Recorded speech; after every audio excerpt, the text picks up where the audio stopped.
comenzamos con Edurne Uriarte y Félix Ovejero. Edurne es catedrática de Ciencia Política en la Universidad de Rey Juan Carlos y ahora sirviendo a todos los españoles como diputada del PP en el Congreso. Yo creo que merece la pena mencionar muchas cosas, pero diré una, y es que igual que Francisco José Contreras, que estuvo ayer aquí con nosotros, hace un par de meses, 2 o 3 meses, pues fuiste la protagonista al presentar en el Congreso esa proposición no de ley para la condena de todos los totalitarismos, porque como os decía ayer, pues en este país, ya os imagináis cómo fue el resultado, en este país cuesta mucho condenar el totalitarismo comunista. Y por otra parte tenemos a Félix Ovejero, que es el verso suelto en esta universidad de verano por ahora, para bien. Yo creo que te estamos cuidando, lo cual te estamos tratando bien, quizá no lo suficiente, pero bueno, es una persona que podemos decir de izquierdas, dispuesta a debatir, a hablar y que no se ofende, Es profesor en la Universidad de Barcelona, autor de numerosos libros, escritor, algunos de los cuales tenemos aquí y ahora en público, tanto a Edurne como a Félix les voy a pedir que me los dediquen, que esta es una de las ventajas de ser aquí el moderador hoy. Y sin más, os doy la palabra. Como hemos hablado, haréis una breve presentación cada uno de vosotros, luego un intercambio entre vosotros y ya después abriremos el turno de preguntas. Muchísimas gracias.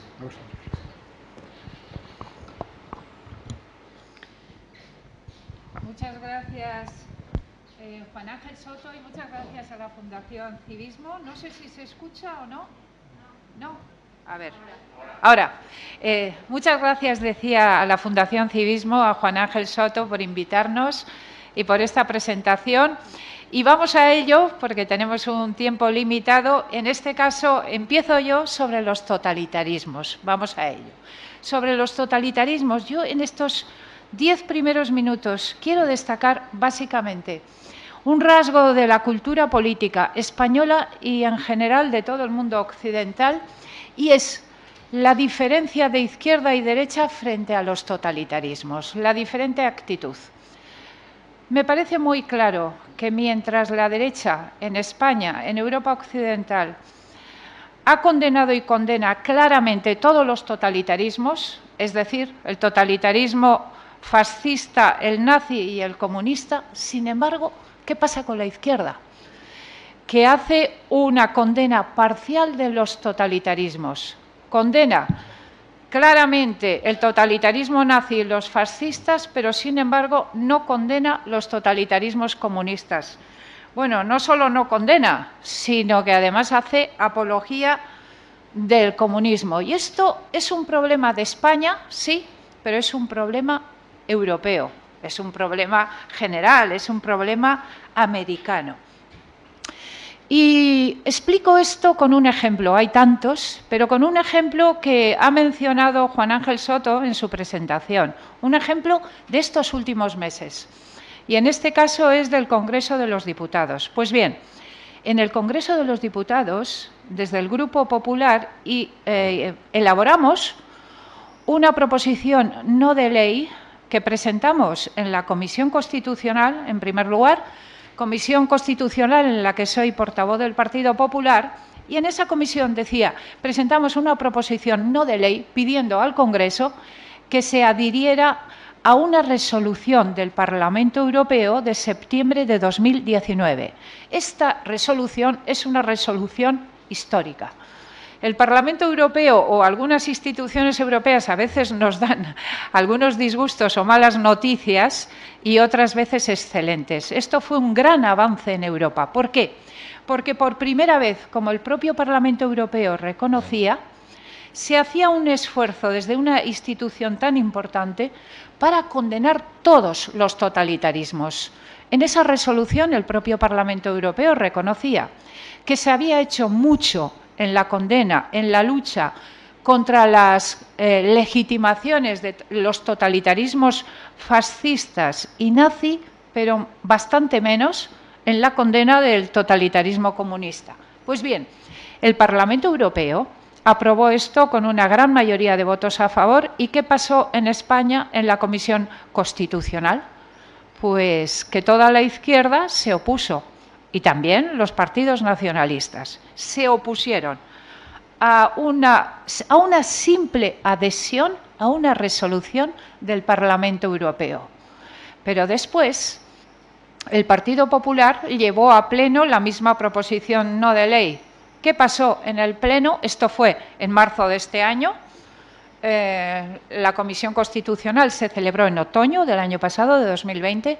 Pues bien, en marzo de este año llevamos esta proposición no de ley al Pleno del Congreso de los Diputados y nos encontramos con lo mismo, con un rechazo de toda la izquierda y de los partidos nacionalistas a adherirse a esta resolución. ¿Y por qué? Porque rechazaban poner en el mismo plano todos los tipos de totalitarismos. Estaban dispuestos a condenar el fascismo y el nazismo, pero no el comunismo. No solo eso, es que ese pleno del Congreso hay que repasarlo. Yo os recomiendo que lo repaséis, porque con lo que os encontraréis es con una abierta apología del comunismo. Grandes aplausos, y yo creo que faltó la frase «viva el comunismo», pero algo parecido se gritó allí ante la indignación, claro está, de muchos de nosotros. Una cosa es que estemos acostumbrados y otra cosa es que esto no nos parezca tremendo. Hubo apología del comunismo, pero como hay apología del comunismo habitualmente, es que en España tenemos en el propio gobierno al menos 3 ministros, una de ellas vicepresidenta, que se declaran comunistas.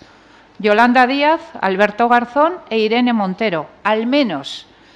¿Alguien se imagina, y esta pregunta que voy a hacer nos sirve para situar esto en el contexto de las democracias occidentales, ¿alguien se imagina en un gobierno democrático un ministro que se declare fascista o se declare nazi? Bueno, pues esto sigue pasando en España y sigue pasando en las democracias occidentales. Y esto viene de lejos. Esto es un problema español, pero es un problema europeo, es un problema occidental. Decía, viene de muy lejos, es la historia del siglo XX. Hay una frase brillante, brillantísima, de Jean-François Revel, el gran intelectual francés, que yo he citado ya varias veces. Creo que es mi cita preferida.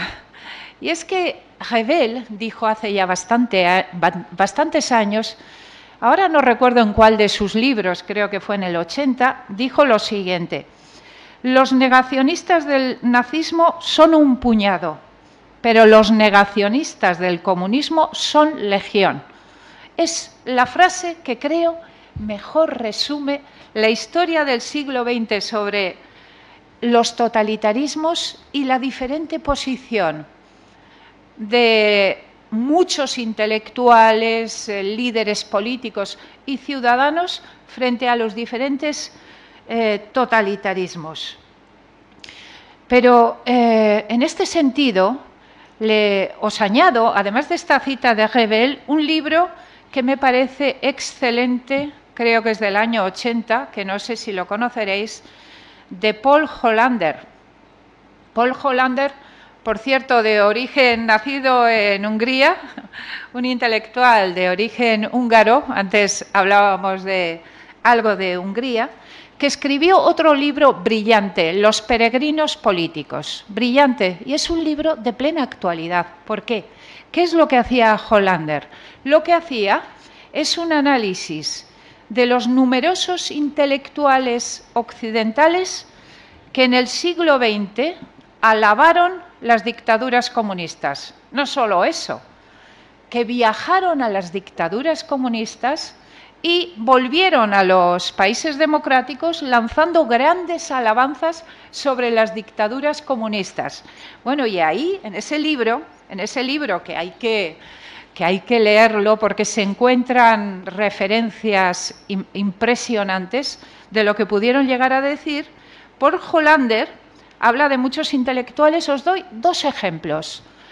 Jean-Paul Sartre, uno de ellos, o Simone de Beauvoir. Simone de Beauvoir dijo unas frases terribles sobre las dictaduras comunistas, las apoyó abiertamente. ¿Y qué es lo que ocurre en la actualidad con Simone de Beauvoir? Que sigue siendo una estrella, una referencia del feminismo, entre otras cosas, como es bien sabido, a pesar de haberse significado en su tiempo por el apoyo abierto a las dictaduras comunistas. ¿Alguien imagina en la sociedad actual una intelectual fascista que fuera referencia del feminismo, por ejemplo? Donde digo feminismo, poned cualquier otro movimiento o ideología actual. Esta es la gran diferencia entre izquierda y derecha respecto de los totalitarismos. Y lamentablemente en España ha variado muy poco.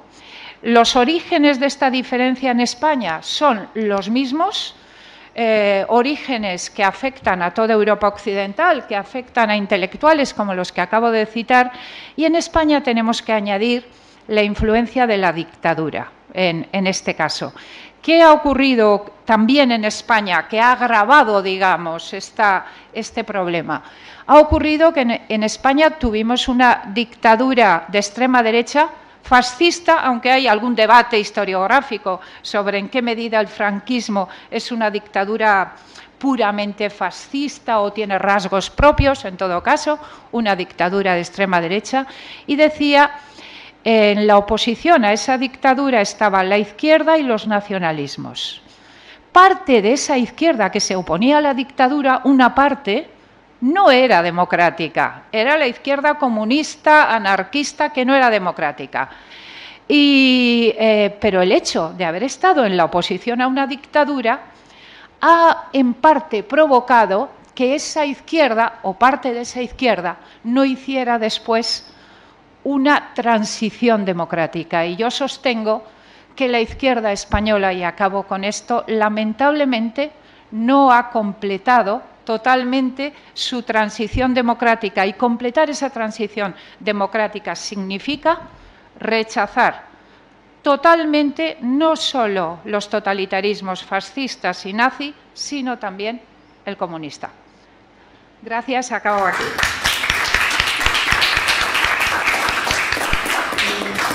Hola, buenos días. Muchas gracias por la invitación. Voy a hablar un poco a uña de caballo, vamos, como Fraga o como el presidente de gobierno ayer, a una velocidad de vértigo para poder rematar el hilván de mi argumentación. En lo esencial, lo que quisiera mostrar en mi exposición, y como digo va a ser un poco la pincelada inicial, es cómo la izquierda, que ha tenido lo que yo he llamado en un libro que ha tenido cierto éxito, tampoco era peculiarmente original, una deriva conservadora, reaccionaria, la ha acompañado de un componente que podríamos calificar genuinamente totalitario, y cómo hay un vínculo conceptual entre los dos, y al cual se podría añadir algo que habría que rematar, que es esa especie de superioridad moral vinculada a esa estrategia intelectual de su argumentación. En lo esencial, la tesis que yo había sostenido, evito la primera parte, cuando hablo de deriva reaccionaria de la izquierda, lo que hago es, o el elemental pequeño truco retórico que utilicé era desgranar el manifiesto comunista en 4 o 5 tesis, incluso ciertos versos de la Internacional, del canto revolucionario aquel, y ver cómo cada uno de aquellos puntos centrales en aquel viejo texto, que era un elogio y un entusiasta de la burguesía como un proceso de emancipador y del capitalismo, si alguna vez lo habéis frecuentado, y recomiendo que se frecuente, que no es lo que parece, se ha visto corregido por tesis que defiende hoy la izquierda en esa deriva identitaria, de abandono del universalismo, de abandono del compromiso con la razón.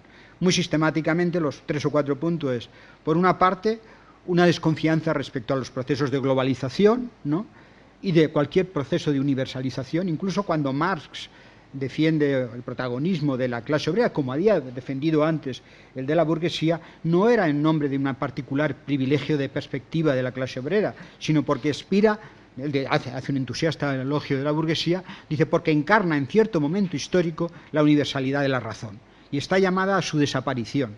pero no es porque sea un punto de vista privilegiado desde el punto de vista epistémico, por utilizar es una palabra un tanto estupendo, ¿no?, que te proporcione una mirada esencialmente más lúcida que otros, como sucede en cambio con las variantes de la identidad, ¿no?, cuando se habla de perspectiva de género, cuando se habla de las perspectivas de ciertas minorías, a los que se otorga una especie de singular brillantez aunada a un encapsulamiento, es decir, yo tengo un punto de vista que tú no puedes entender y que además le otorgo una superioridad al tuyo. Ese es un punto. El segundo también es una defensa de la ciencia, un compromiso racionalista, lo de la razón en marcha, que al menos ese verso sonará de la Internacional. Eso en las recientes derivas de la izquierda se desconfía de la razón, se desconfía de la ciencia, se desconfía del hecho mismo de la idea de progreso y, como decía, de los procesos de globalización, que en el viejo texto aquel pues además se acompañaba diciendo que contribuían a socavar las religiones,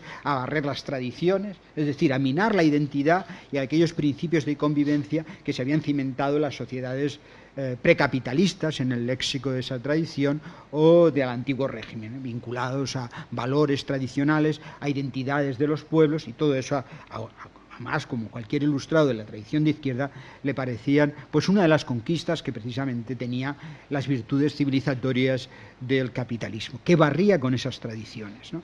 Digo, eso que era tradicionalmente el núcleo de 3 o 4 ideas que habían constituido a la izquierda, se ven corregidos. Por una parte, ahora mismo, obviamente, ante una crítica a la religión, pues rápidamente, a ciertas religiones sobre todo, dicen, esto es islamofobia, y además, cuidado, porque no puedes criticarlo, porque es un modo de vida que, pues el que sea. Luego, la apelación a los nacionalismos, que es nuestra particular aportación a la barbarie civilizatoria de la izquierda, ¿no? Es decir, no, es que esto, nosotros tenemos una identidad preservada durante muchos años y hemos de cuidarla, ¿no?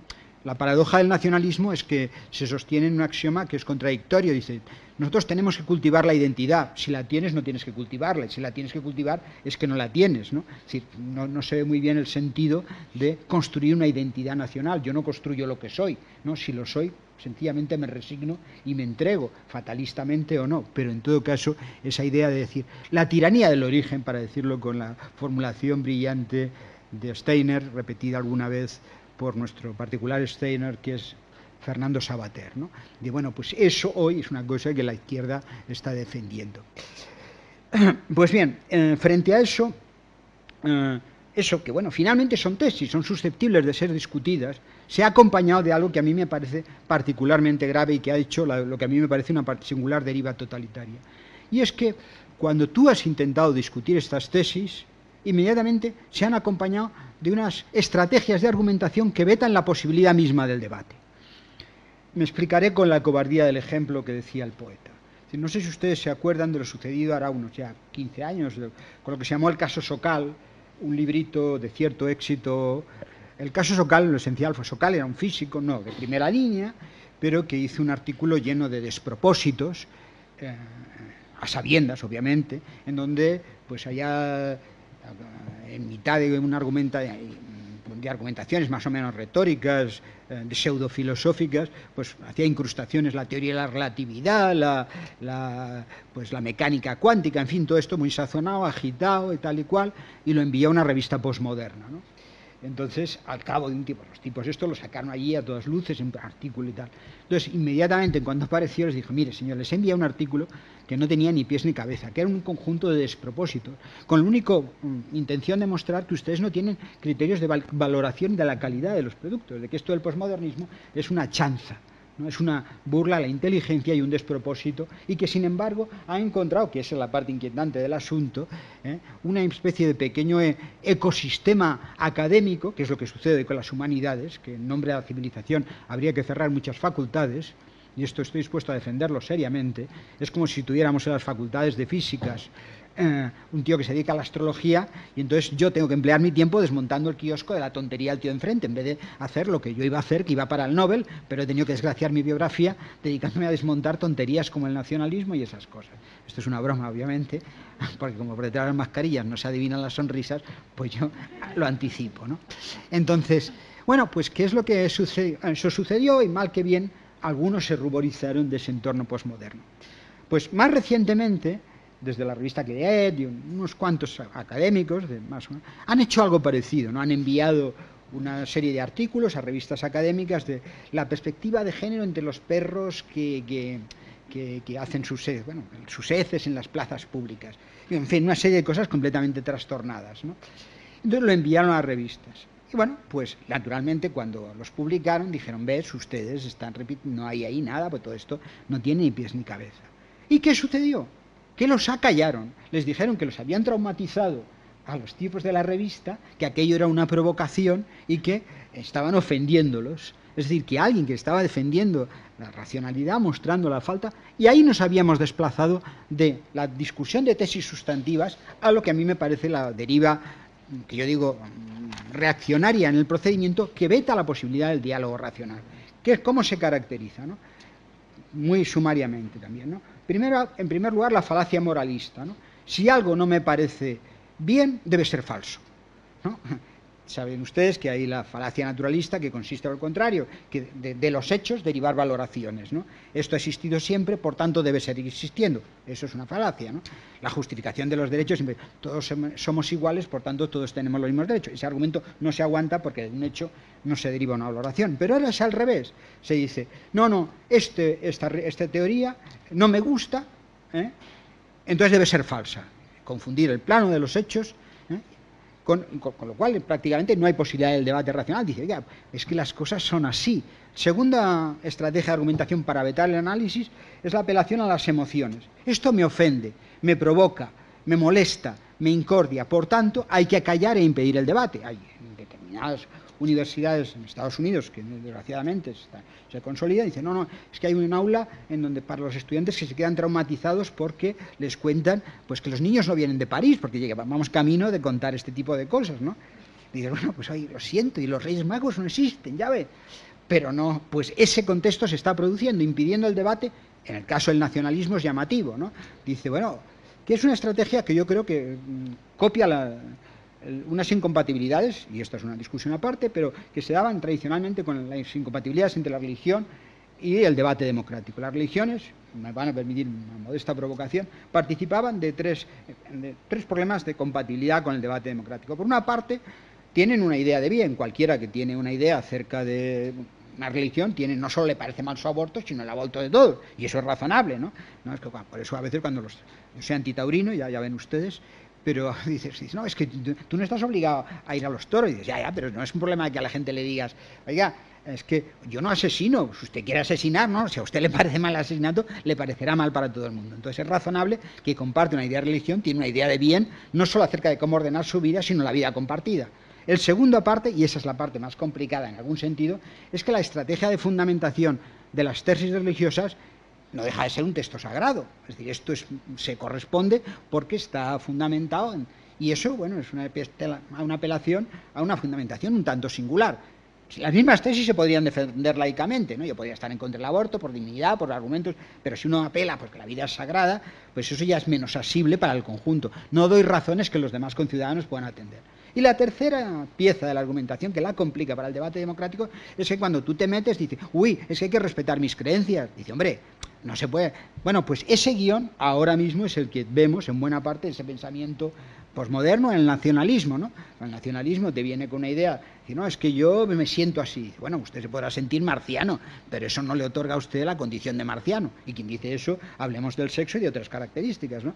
Y cuando dice el argumento, dice, me está usted ofendiendo. Y dice, coño, pues entonces, háteme esa mosca por el rabo, porque además usted quiere ordenar mi vida. No es que usted sea como los muchachos estos de Big Bang Theory, que cuando se ponen a lo del Star Trek, pues se ponen su pijamita y hablan en Klingon, pero es su rollo particular, no es su rollo de que todos vivamos en Klingon, ¿no? Y en cambio el nacionalismo tiene una pretensión política que no está dispuesta a razonar y que cuando tú la criticas dice, tiene que respetar mis creencias. Bueno, yo no puedo respetar si usted está aspirando a corregir la vida compartida, ¿no? Luego, un par de rasgos más, que es el encapsulamiento psicológico, ¿no? Es decir, no aspiramos a la universalidad. Antes decía que una característica de la tradición del pensamiento de izquierda sea una aspiración a encarnar circunstancialmente una razón universal, la razón en marcha, ¿no? ¿A qué hora? No, hay una singularidad epistémica, mi identidad me proporciona un punto de vista particular, como negro, como mujer, como lo que sea, y además ese no es susceptible de ser comunicado, y usted no lo entiende porque forma parte de otro grupo. Si no lo entiendo, ni siquiera eso lo tendría que entender. Entonces, eso colapsa elementalmente, ¿no? Y finalmente, el desprecio a la objetividad por el antinaturalismo, ¿no? Esto se ha visto sobre todo en el feminismo, que niega las diferencias biológicas entre hombres y mujeres, con lo cual incluso, pues sencillamente la frase yo me siento una mujer no tiene sentido porque tú has de definir el concepto mujer antes para que esa frase tenga algún sentido.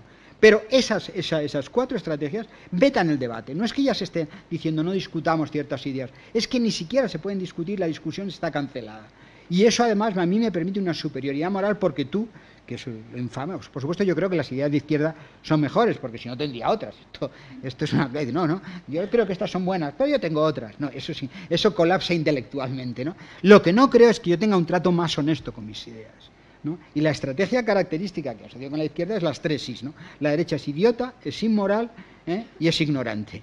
Entonces, claro, y por eso, cuando defiende algo, no lo defiende por genuinas convicciones, sino porque oscuramente defiende oscuros intereses, porque es un retrasado, para decirlo en el viejo léxico del castellano común, ¿no? Porque no da más de sí, ¿no? O porque, claro, entonces ya no hay posibilidad de aspirar al debate democrático. Entonces yo creo, precisamente por eso creo que la izquierda ha traicionado ese tradicional ideario. Y eso es lo esencial, lo que quería contar en este primer guión, que me he prolongado más de lo debido, a pesar de hablar como ayer el presidente de gobierno.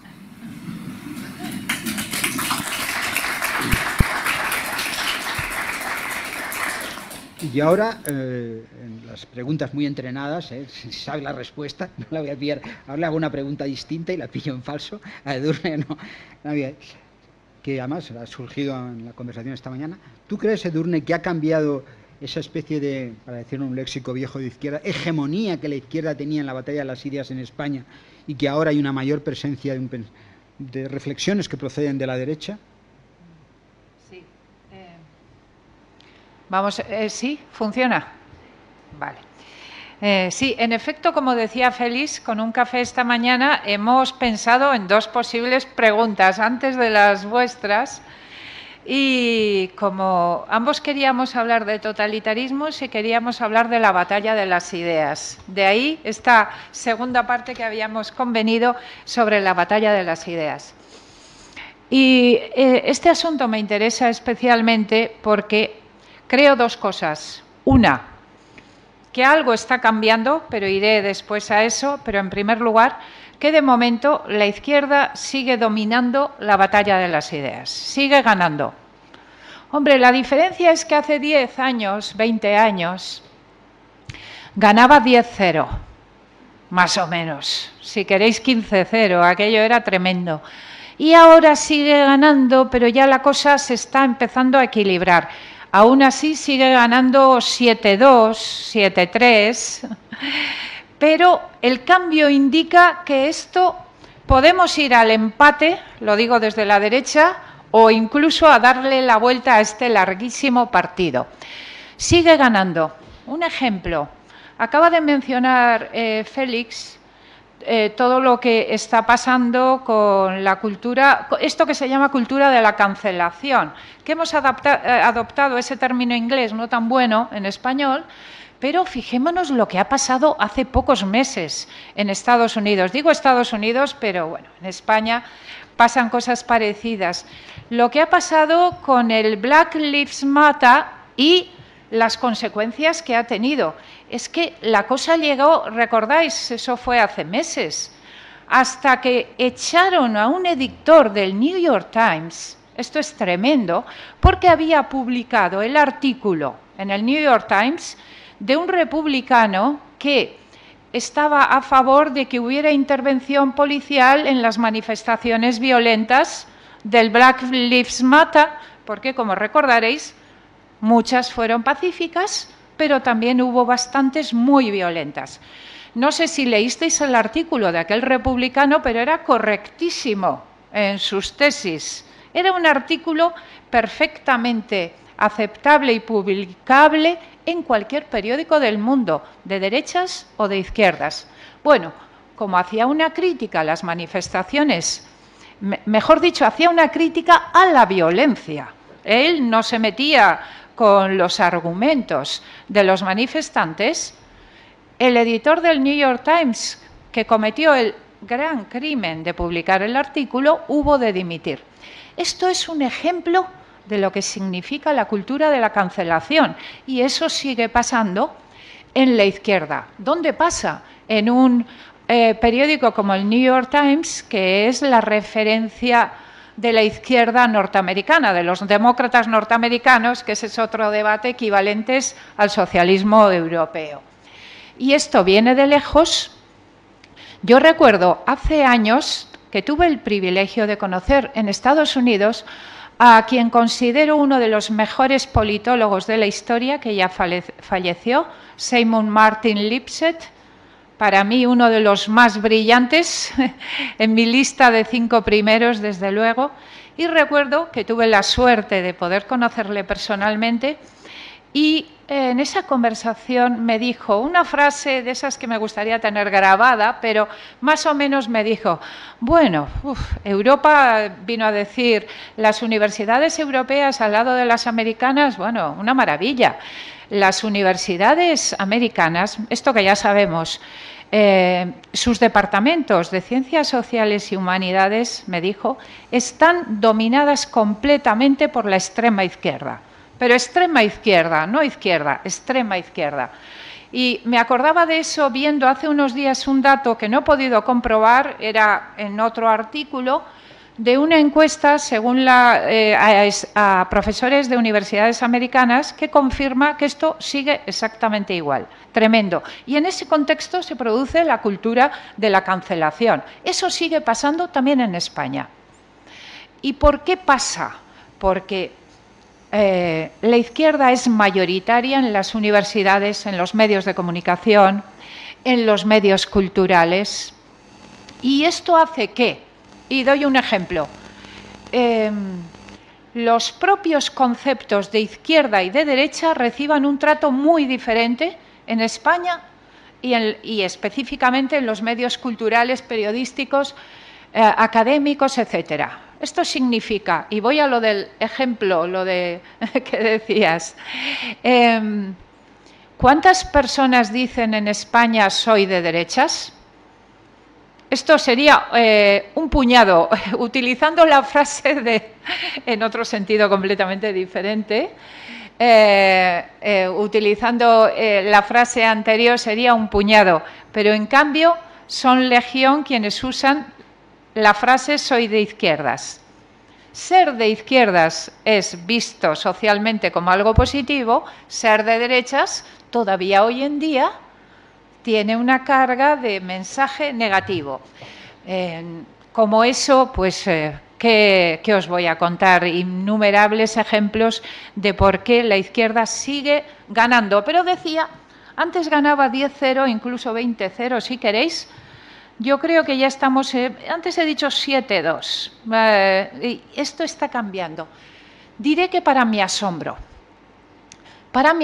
porque yo estaba empezando a perder la esperanza, porque me dedico a esta cuestión desde hace muchos años. De hecho, la mayoría de mis libros están orientados al análisis de ideas y en buena medida desde el debate, desde la batalla de las ideas, izquierda-derecha.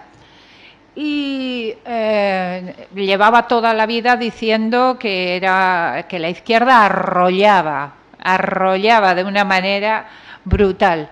Y en los últimos 2-3 años empiezo a notar un cambio significativo. Un ejemplo del que acabo de escribir en un artículo no publicado todavía. La izquierda española ha tenido un gran éxito en imponer socialmente en la cultura política española el concepto progresismo. La izquierda, tanto la izquierda socialista como la extrema izquierda, se dicen a sí mismos progresistas. El progresismo es un concepto de un éxito enorme, pero creado por la propia izquierda, porque es un concepto muy positivo. Es un concepto propagandístico de primer orden, brillante desde el punto de vista de la propaganda, porque indica que la izquierda es favorable al cambio, al progreso, a la mejora de la humanidad, a lo nuevo, a lo bueno. y de hecho suele utilizar el concepto progresismo en contraste con el concepto conservadurismo. De la derecha dice conservadores, nunca utiliza liberales, eso ya no le suena bien, y en la derecha solo hay una línea ideológica que sería la conservadora. Desaparecen los liberales, la democracia cristiana, todos desaparecidos, eliminados. ¿Y qué ha pasado en estos 2 o 3 últimos años? Para mi gran sorpresa, ha tenido cierto éxito en la sociedad española el concepto socialcomunismo. En medios de comunicación muy importantes en España se ha usado y se sigue usando conceptos como gobierno socialcomunista. ¿O qué ha pasado en los últimos meses? Pues también para mi asombro, yo no me lo esperaba, ha tenido un gran éxito en Madrid el mensaje comunismo o libertad, o socialismo o libertad. Eso hace 10 años era inimaginable. La mayoría de aquí erais muy, muy jóvenes, pero os puedo asegurar, los que somos mayores, que ya no hace 20, hace 10 años era imposible. Es que nadie se hubiera atrevido a hacer ese lema, comunismo o libertad. Pues bien, el PP lo utilizó en Madrid y ¿qué os voy a contar? Arrasó el lema, socialismo o libertad, comunismo o libertad. Pues eso, para mí, es una muestra de que el partido está cambiando y se está empezando a igualar. Y acabo, otro importantísimo elemento que indica que están cambiando los equilibrios en la batalla de las ideas, lo que está pasando en las redes sociales. Cuando empezaron a difundirse, a fortalecerse las redes sociales y su uso, la izquierda acogió las redes sociales con gran entusiasmo, porque dio por supuesto que las iba a dominar completamente, y así fue al principio. ¿Qué ha empezado a pasar en los últimos 2 o 3 años? En España es muy claro. Ahí sí que el partido se ha igualado, incluso la derecha empieza a ganar, está ganando ahora mismo en las redes sociales. Twitter, que es lo que yo más sigo, es un ejemplo clarísimo. Algo que la izquierda no esperaba, pensaba que iba a dominar completamente las redes sociales. ¿Y qué ha pasado? Bueno, que acabaron, fijaros cómo cambió la cosa, que le acabaron quitando las redes sociales al propio Trump. ¿Cómo? A mí mi cuenta ¿A ti también te han quitado? Sí, bueno, sí, cerraron mi cuenta de Facebook. Sí, es que... Sí, claro, es una broma, pero es verdad. Pues esto es lo que está pasando. ¿Por qué está pasando? ¿Por qué el gobierno de España está tan obsesionado con monitorizar las redes sociales? Ya sabéis ese programa que tienen. No porque le preocupen lo que dice discursos del odio en las redes sociales, sino porque va perdiendo en las redes sociales. De repente se pone a monitorizar las redes sociales. Este tema a mí me parece especialmente interesante porque nos muestra por qué la batalla de las ideas está cambiando. Y dejo aquí mi reflexión sobre la batalla de las ideas y paso yo a preguntarle, en la misma línea de cuestiones, a Félix, a otro tema del que hemos hablado antes de empezar y que nos interesa también igualmente a los dos. Y es el del debate izquierda-derecha, porque en los últimos tiempos se oyen bastantes mensajes referentes a eso de que la división izquierda-derecha ya no tiene sentido, que hay que superar esa división, que eso es viejo, que debemos hablar de otros conceptos políticos. Quiero preguntarle sobre eso a Félix. Yo, desde luego, a ver qué nos dice Félix. Yo adelanto que estoy en total desacuerdo con esa idea de que no tiene sentido la división izquierda-derecha. Bueno, acabo de explicar por qué. Hay una batalla de las ideas fortísima, importantísima, y es entre izquierda y derecha. Eso, desde mi punto de vista, sigue siendo así. Pero hay voces, lo cierto es que voces que vienen además de diferentes ámbitos, que están diciendo que eso no tiene sentido. Yo, como os digo, acabo de adelantar mi posición, pero la pregunta en este caso es para Félix. Bueno, yo voy a tratar de responder, o por lo menos de enmarcar el sentido de mi mirada sobre eso y relacionarlo con lo que tu reflexión anterior, ¿no? Yo creo, claro, cuando yo utilizo la fórmula izquierda reaccionaria, para que eso tenga sentido de estar en condiciones de separar el sustantivo del adjetivo. Es decir, si digo que esta izquierda es reaccionaria es porque hay una cosa que sea una izquierda que no lo sería, si no, no tendría ningún sentido. Entonces, uno frente a esto tiene dos estrategias generales a la hora de abordar la definición de una palabra, ¿no? Una es, como diría Cervantes, el uso y el vulgo, la definición que la gente tiene. Entonces ahora la izquierda pues le llaman a Pablo Iglesias, el uso que se hace de socialcomunismo en un tiempo en el que nadie está hablando de nacionalizar medios de producción, de nada parecido a lo que era la planificación socialista. Es decir, si ahora mirásemos el programa de prácticamente la izquierda y la derecha de los años 80 en España, que hablaban de planificación democrática, de nacionalización, del eurocomunismo incluso, que era obviamente, bueno, sensatamente democrático, y eso lo era en Italia. Sin embargo, sus proyectos económicos que enfatizaban la igualdad se corresponderían poco con las derivas indiscutiblemente totalitarias de la izquierda presente, que también la emparentan con otras cosas que se puedes ver en Hungría o en otros sitios, que en eso son estrategias las que sean. Pero digo que sí, esa es una manera de definirlo, ¿no? Decir, bueno, pues el uso común de la palabra izquierda es lo que hoy la gente entiende por izquierda.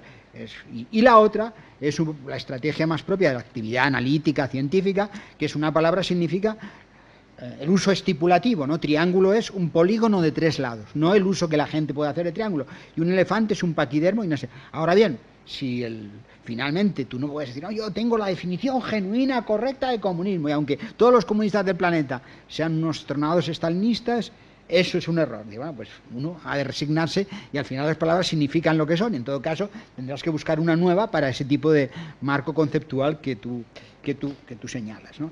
Entonces, yo ahora, dicho eso, yo no voy a mostrar la anatomía de las premisas intermedias con otra cosa que creo que es importante destacar y que tiene que ver con lo anterior, y es que yo creo que buena parte de lo que era tradicionalmente el paisaje moral de la izquierda, desde la defensa del sufragio universal, la defensa de la igualdad, la defensa del feminismo en los primeros momentos, hoy ya está compartido por todo el mundo. Hoy publicó yo un artículo en El Mundo en donde vengo a decir, bueno, pues cuando en Madrid se plantea el debate entre comunismo y libertad, que a mí me parecía un despropósito, porque allí es como si yo en la reunión de vecinos de mi escalera dijimos, o comunismo o libertad. Y dice, no, si usted lo que tiene que decir es si ponemos ascensor o no. No, comunismo o libertad. Bueno, pues esto es una cosa doméstica, de bajo vuelo, no está decidiendo los destinos del universo, ¿no? Es una cosa de un alcance más o menos razonable y tal, pero que no es que hay una conexión. Yo hice un libro sobre este tipo, cómo conectamos los grandes conceptos con la intervención política. Digo que, pero bueno, en el fondo está muy bien que unos y otros apelen a la libertad, porque ya entraremos, no apela nadie a la tradición, no apela a la religión a la hora de impartir, y entonces eso es una conquista que hoy forma parte, y al revés, quienes hoy están apelando a la tradición y en otras variantes de la religión, diría que es la izquierda. Y luego solo una pincelada para lo que planteabas antes. Que me vendrá mi primer artículo en El País, ¿no? Fíjense, esto es del año 3 antes de Cristo, ¿no? Y es que tomaba, ¿qué es lo que ha pasado con las defensas de las ideas de la izquierda de la manera que ha hecho esto? Y es que se amparan en un mecanismo de espiral del silencio. La espiral del silencio es el título de un clásico. Luego un economista, Timothy Curran, escribió una variante más conceptualizada, que era Mentiras privadas, verdades públicas, y dice, podemos darnos una situación en donde el 80% de nosotros, privadamente, piense que esta pared es blanca. Pero si los 10 primeros, ya recordarán que estoy hablando de los experimentos de A, dicen que es verde, nosotros no nos atrevemos a asumir el coste de la discrepancia. Y entonces estamos callados.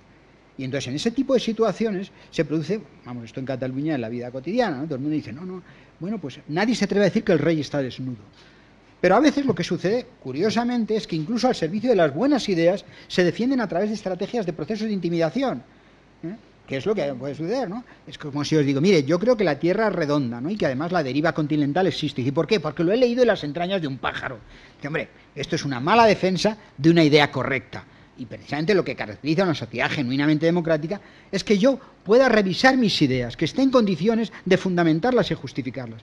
Por eso a veces digo que el problema no es el velo, el problema es que yo me pueda quitar el velo, que yo no esté en un grupo en donde esté coaccionado hasta el mundo, y entonces yo voy a asegurar las condiciones de cualquiera para elegir, y esto, el concepto de libertad genuino, que a mí me parece relevante, es el de autonomía a la hora de elegir mis propios proyectos de vida, y todos me lo han de asegurar, colectivamente, ¿no? Entonces, esa estrategia de coacción ha hecho que incluso con la corrección política, cuando se han defendido ideas razonables, pero como el proceso de intimidación, cuando alguien empieza a decir, oye, que el rey está desnudo, entonces en catarata se pasa, o sea, cuando el ejemplo de Timos Kuran decía, mire, si usted solo está dispuesto a discrepar, si delante de usted hay un 10% y solamente hay un 5%, usted está callado. Ahora, si se llega al 10 o el 15%, de pronto se producen cambios. Y esta estrategia de coacción de la izquierda a la hora de defender sus ideas ha establecido que de pronto la gente diga, y además te pueden salir por la versión más caníbal, porque dicen, pues sí, yo pienso que los negros son idiotas.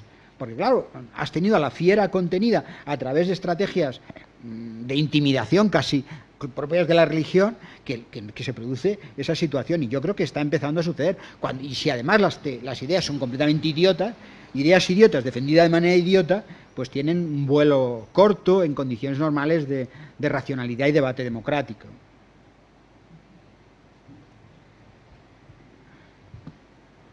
Sí, si queréis... Ahora sí. Sí, vale. Pues si os parece, comienzo yo con el turno de preguntas.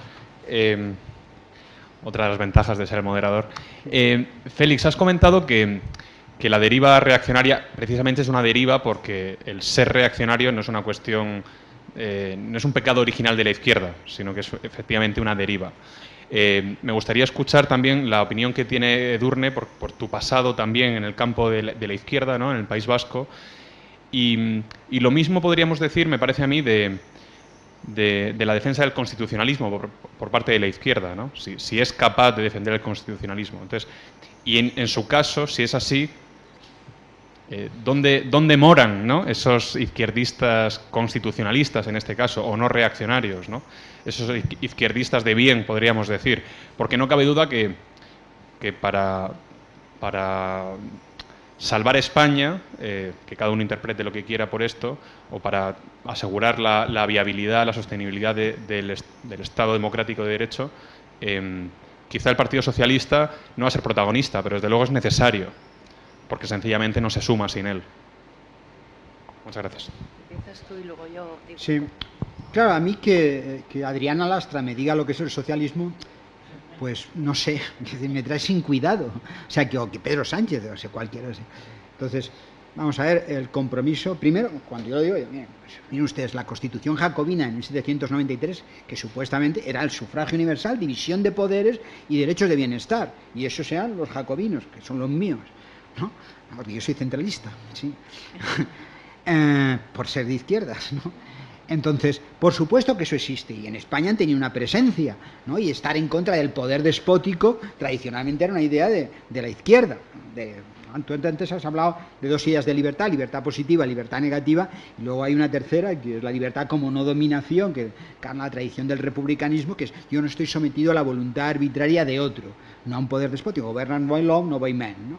Esa idea a mí me parece que captura, porque obviamente la libertad positiva es que si yo no puedo realizar mis deseos, digo, yo quiero estar con Natalie Portman, pero no diré que no soy libre porque no puedo realizar ese deseo, porque a lo mejor ella tiene algo que opinar, digo yo, ¿no? Entonces, por supuesto, la libertad positiva a mí no me parece que sea una formulación inteligente de un proyecto razonable de izquierda. Entonces, yo creo que esa tradición conceptualmente existe. Y la generación del PSOE, pues qué sé yo, vas a filosofía del derecho, todo lo que había en torno a Elías Díaz, al grupo de la Autónoma de Madrid, para hablar de amigos míos, esa gente ha hecho trabajo de primera línea y era tradicionalmente el entorno socialista. Y luego lo que pasa es que la política vuelve a la escaramuza diaria, claro, y que está pendiente de cosas de tal mezquindad que es, ¿cómo vosotros estáis defendiendo romper nuestra unidad de justicia y unidad de decisión, que es lo que hacen cuando defienden el nacionalismo? Es decir, que yo porque soy diferente y porque tengo unos destinos originales no quiero redistribuir con vosotros. ¿Qué tiene eso que ver? Eso es un régimen señorial, es el mismo argumento que decía, bueno, pues en los estados generales votan arriba, en los señores feudales, bueno, la nobleza y los otros aparte. Y es la variante ahora de la izquierda defendiendo que uno, porque tiene derechos históricos, porque es tal, y que por tanto no puede votar con los demás y ha de votar aparte, eso tradicionalmente... Pues lo que yo digo es que conceptualmente eso no es de izquierda, que empíricamente nuestra izquierda es eso, y a mí me parecen más de derechas que el palo de la bandera, por supuesto. Pero bueno, vuelvo a lo que yo decía, es el uso estipulativo o no de las palabras. Desde luego nuestra izquierda, yo creo que mucho más profundamente reaccionaria, y yo creo que la realmente existente tiene un compromiso, digámoslo, no intenso con la Constitución, ¿no? Eso es indiscutible, no te lo negaré, porque eso es dato, ¿no? Sobre esa cuestión, ¿por qué creo yo que, y aquí ya me centro específicamente en España, por lo que quiero decir de la historia de España, de la historia reciente, ¿por qué creo que la derecha española está mucho más comprometida y defiende con claridad la libertad frente a la izquierda española? Por dos causas. Bueno, esto es un debate larguísimo, evidentemente, pero resumo con dos apuntes. Uno, historia reciente, la historia de la dictadura. Y también, en este caso, os lo explico con una vivencia personal. Yo, que era niña en la dictadura, niña jovencita, pero ya muy activista políticamente, era una niña antifranquista, muy antifranquista, y como antifranquista que era, y además vasca, era de izquierdas y nacionalista. ¿Por qué? Porque se trataba de una dictadura, como toda dictadura, represora en todos los órdenes, pero además específicamente represora en el terreno de los nacionalismos, represora contra la izquierda, y yo era lo que creo que tenía que ser, vamos, y si hubiera otro franquismo o cualquier dictadura, estaría en el anti esa dictadura.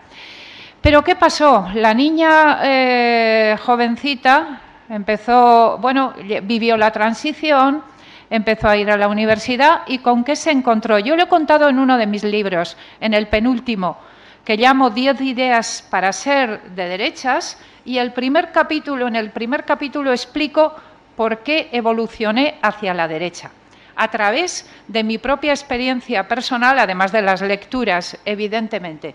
Porque ¿qué le pasó a la jovencita que era antifranquista de izquierdas y nacionalista? Que empezó a comprobar que la izquierda y el nacionalismo no eran democráticos como ella había imaginado. Empezó a comprobar que había un fuerte componente autoritario en la izquierda que no evolucionaba. Mientras la derecha evolucionaba, la izquierda no evolucionaba. ¿Y qué voy a contar del nacionalismo? Que empezó a desarrollar su deriva autoritaria, identitaria, etcétera. Bueno, ahí menciono esto, recuerdo esta historia, ¿por qué? Porque esa historia específica de la izquierda española, como he dicho antes, ha hecho que no se haya molestado nunca en hacer su propia transición. La izquierda se ha quedado en que, como fue antifranquista, ahora sigue repitiendo que luchó por la libertad, por la democracia. Eso es verdad parcialmente, porque, como he dicho antes, había una izquierda que era autoritaria, que nunca fue democrática, que habría, de haber ganado la guerra civil, habría impuesto otro tipo de dictadura, sencillamente. Pero esto la izquierda no lo ha reconocido, y esto sigue siendo un problema de la izquierda española. Y yo añado otra cosa ya más sustantiva. Yo estoy de acuerdo con aquella vieja diferenciación, nadie lo ha hecho mejor, aunque tiene un problema, de Norberto Bobbio sobre izquierda y derecha. Y la citaba en ese libro, sobre 10 razones para ser de derechas, que es un libro sobre diferencias entre izquierda y derecha. Y la citaba porque decía Bobbio que la diferencia está en el peso de los conceptos igualdad y libertad. Para la izquierda el centro está en la igualdad, y para la derecha el centro está en la libertad. Esto, obviamente, con muchos matices, esto no es blanco y negro, porque ambos se mezclan. Pero el hecho de que la izquierda tenga como su centro neurálgico la igualdad hace que en diferentes campos de la acción social, en planteamientos ideológicos, acabe tendiendo a sacrificar la libertad en aras a la igualdad, que sería para la izquierda el bien mayor.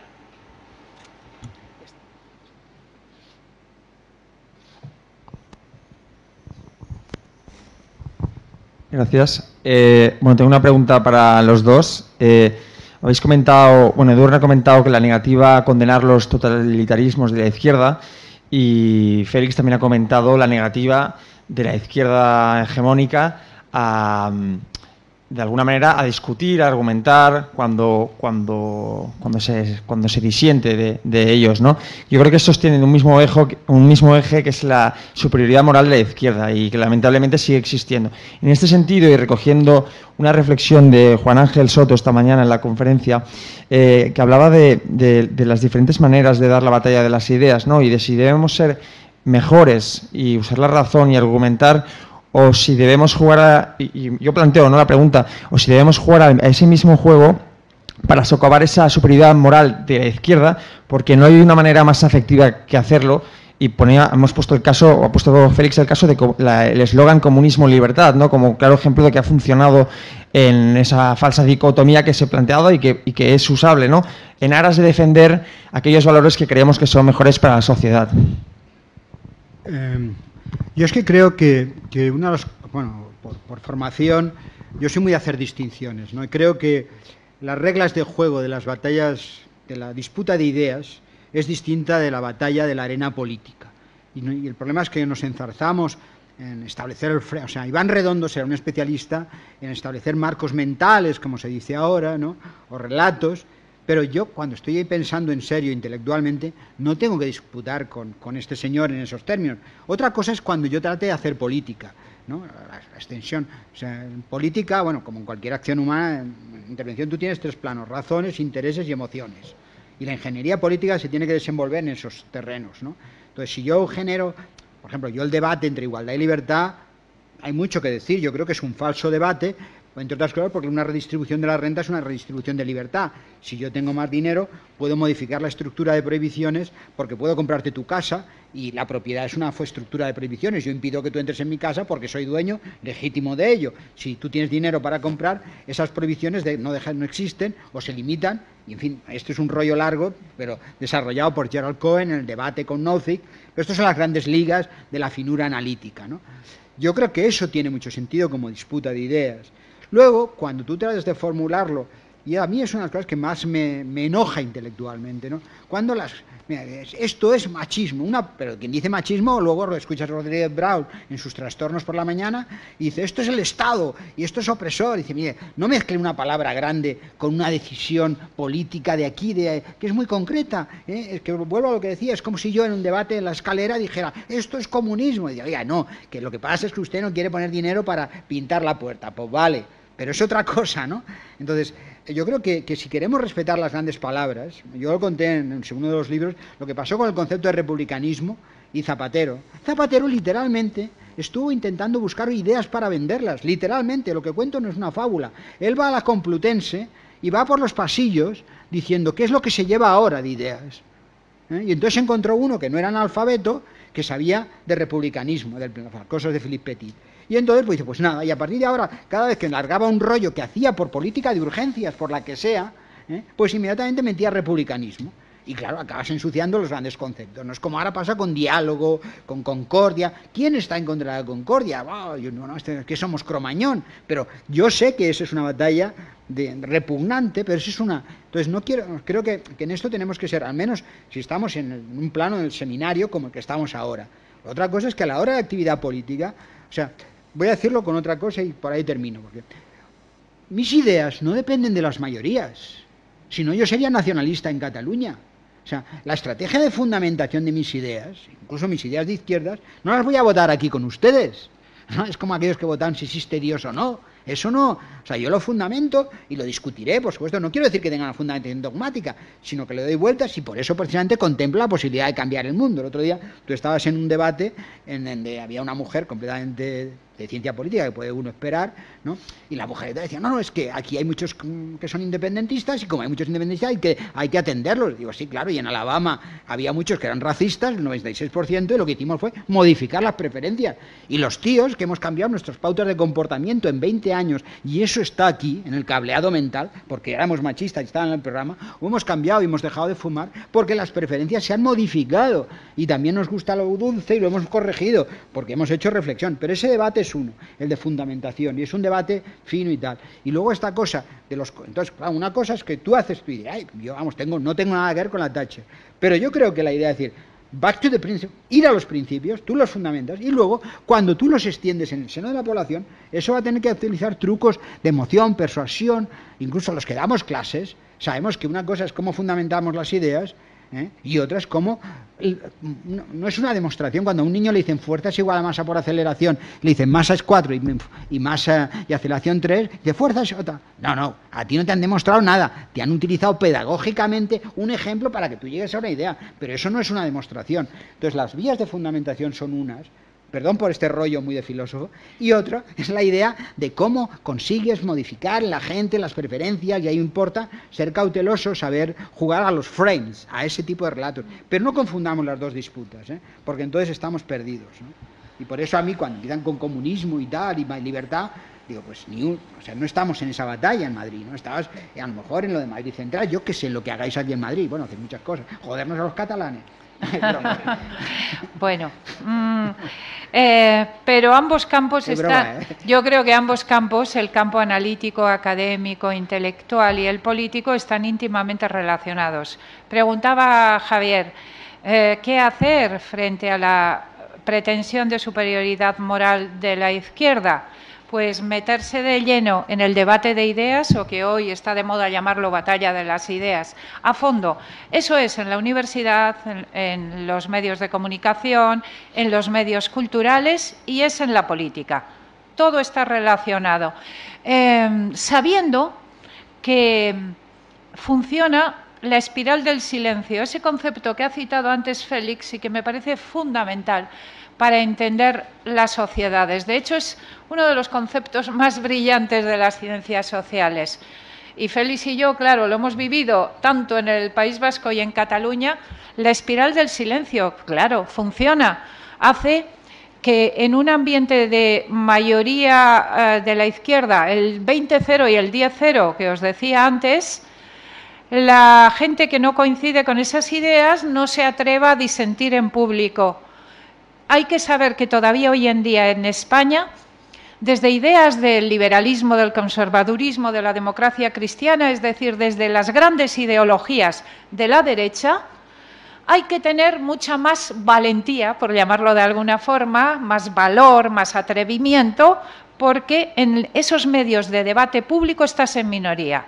Luego hay que atreverse a romper la espiral del silencio. Desde, como decía, obviamente Félix, desde la fundamentación profunda, analítica, etcétera. Ahora bien, y ahí discrepo quizá, o lo complemento, también hay que hacerlo en política, y las reglas en política son diferentes. A mí el eslogan de mi partido, Comunismo Libertad, me ha parecido, bueno, impresionante. Y creo que ha sido muy bueno. ¿Por qué? Porque es verdad que es una simplificación. Desde un punto de vista analítico, claro, no lo vamos a utilizar en un libro. Ahora bien, desde el punto de vista político, ¿qué es lo que hace? Llamar la atención sobre el contenido negativo del comunismo. Por primera vez, quizá, en un eslogan exitoso en España, hemos conseguido que el concepto comunismo tenga una carga fuertemente negativa. Por otra parte, es real. Comunismo es un concepto que corresponde a totalitarismos. Y hemos conseguido oponerlo a un concepto positivo, libertad. Y acabo con un segundo ejemplo, en política. Las diferentes, hasta cierto punto, normas de la política. Por ejemplo, en el Congreso de Diputados, donde yo estoy ahora, los miembros del Partido Socialista y de Unidas Podemos utilizan una y otra vez en el Congreso la palabra ultraderecha. Vamos, de hecho, yo no tengo tiempo, pero me encantaría que alguien le hiciera una medición a Pedro Sánchez de las veces que utiliza ultraderecha. Yo lo he puesto alguna vez en algún tuit. Probablemente bate el récord de España en el uso de ultraderecha. Se hable de lo que se hable, da lo mismo. Si esta pared es blanca, él hará algo para decir, porque la ultraderecha... ¿Cuál es su objetivo? No, resulta ya cómico, hasta cierto punto es cómico, no para de utilizar la palabra. Pero ¿cuál es su objetivo? demonizar, digamos, a toda la derecha con el concepto ultraderecha. Y yo suelo decir a mis compañeros en el Parlamento, les digo, es que creo que además de ridiculizarlo y reírnos, hay que usar la palabra ultraizquierda todo el tiempo, así se le quitan las ganas, para llamar la atención sobre la contradicción de que un presidente, un partido que gobierna con la extrema izquierda en España, se pasa la vida y sus intervenciones en el Parlamento clamando contra los grandes peligros de la ultraderecha en España. Última pregunta, ¿vale?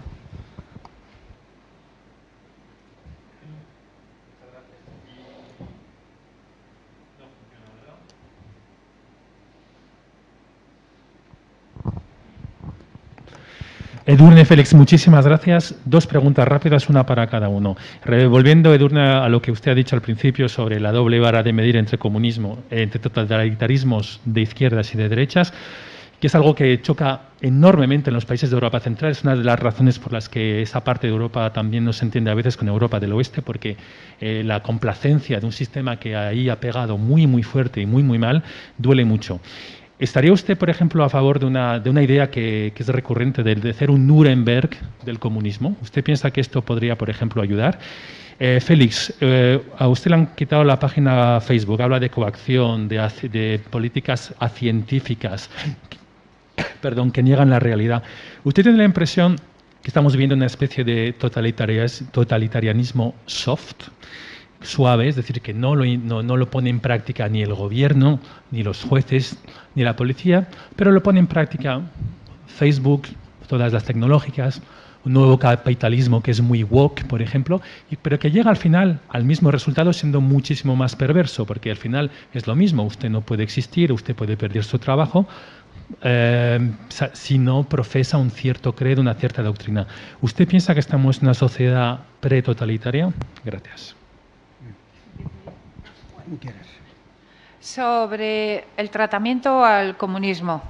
Un Nuremberg, bueno, yo en lugar de Nuremberg lo que diría a estas alturas del siglo XXI es que dentro de ese debate de ideas, de la batalla de las ideas, es fundamental combatir la legitimación del comunismo que sigue perviviendo en las sociedades democráticas. Hay una terrible legitimación del comunismo. El comunismo sigue siendo defendido en las sociedades democráticas.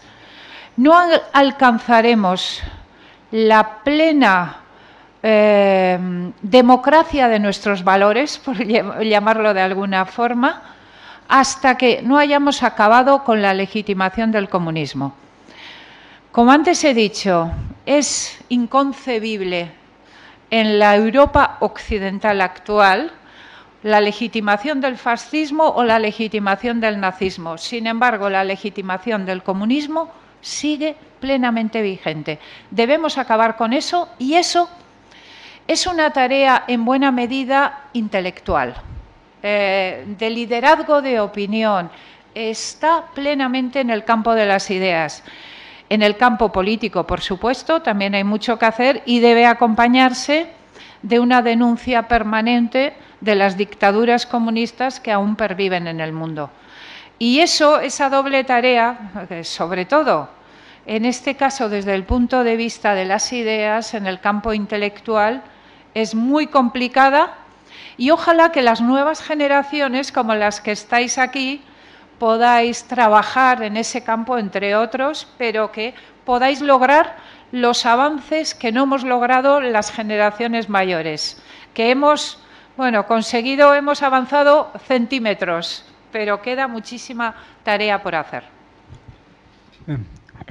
Ese debate existió en parte, yo no sé si se acuerdan ustedes, entre Kolakowski y Ernest Nolte. Yo hice un artículo, Comunismo, Fascismo en el Mundo, en donde acusaba el debate que hubo en seno de gente. Kolakowski era un monstruo en el sentido de que un tío con mucho talento, ¿no?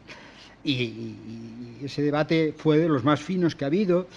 Y luego hay algunas cosas que a veces en el debate, precisamente por esa imprecisión en el uso de las palabras, de ahora, ¿qué diríamos? ¿Que China es comunista? Dice, hombre, entonces el comunismo económicamente funciona. Dice, no, porque aquello es capitalismo, porque el 80% de las empresas son propiedad privada. Dice, entonces el capitalismo es compatible con las dictaduras, porque lo que es indiscutible es que China es una dictadura. No, tía, eso requiere un trabajo conceptual un poco fino, ¿no?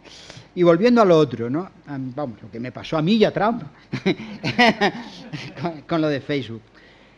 Es que ahí habla de lo que antes decía, es el poder despótico del dinero, lo siento, señores. O sea, hay alguien que porque tiene más riqueza que tú, tiene una capacidad de decidir qué se habla en la arena pública. Más capacidad económica. Y hay una cosa que a todos nos puede parecer, bueno, nos parece razonable, y es la igual posibilidad de influencia política. Y luego ya, pues que cada uno, según su competencia, puede intervenir o no.